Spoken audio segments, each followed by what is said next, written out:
Ito na po yung part 3. So, ito na nga. So, dinala po namin siya sa albularyo. Ay, sabi nung albularyo. Na anuhan na Sabi niya, sabi nung albularyo nung nakalaan, nung 2019. Ang sabi niya, nasipa daw yung ibig sabihin po, nasa mga kaibigan. Tapos po nilagyan po siya ng mga bulutong dito. Kaya po nilagyan po ako ng tinapal po ako dito ng dahon ba yun? Dahon na parang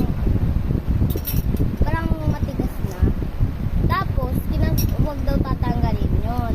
Pag tinanggal po yung babalik po yung mga bulutong nyo. And, ang sabi nung wag, kasalanan Tapos po po, kasi, pag Di ba nakati ka kasalanan? daw po, huwag niyo po kakamutin.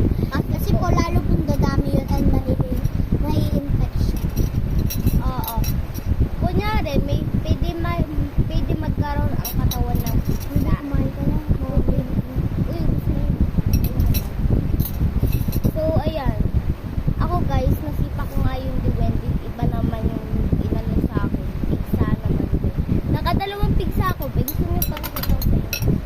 Masakit ba? Ayan, be. O, diba? Ayan, o. Ayan, o. O, ayan, o. Ayan, o. Ayan, o. Hindi niyo makita? Kabila ang binti po siya nagkaroon ng pigsa. Yung Oo. gumaling na po yung isa niyang pigsa. Lumipat naman po sa kabila yung isa ng pigsa. So,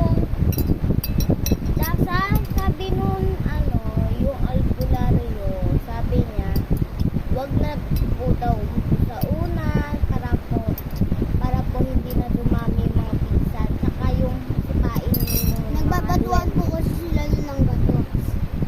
Ng ano na yun. Natamaan niya po hindi. Natamaan niya po yung bahay ng duwende. Hindi yung kalaro ko noon, natamaan niya. Nasa likod ko yung duwende. Yung Tapos, bahay ng duwende. So, Nabasa siya dito sa ulo. akala nung Nalaglag siya dun sa may